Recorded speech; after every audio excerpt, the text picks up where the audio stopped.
Padayon ang pagpahigayon og rotational brownout dito sa Davao sukad gahapon hangtod Pebrero 26 matud sa Davao Light and Power Corporation.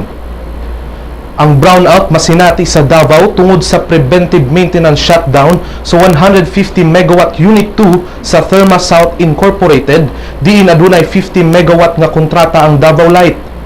Tungod sa maong pag-shutdown, aduna na lamang 275 megawatt nga available power alang sa mga customer sa Davao, kinsa nanginanglan og 345 megawatt matag adlaw.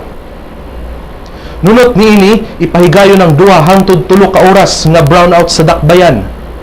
Walay gihatag nga oras kung kano sa ipahigayon ang maong power interruption kay matud sa Davao Light nga modepende kini sa supply sa kuryente.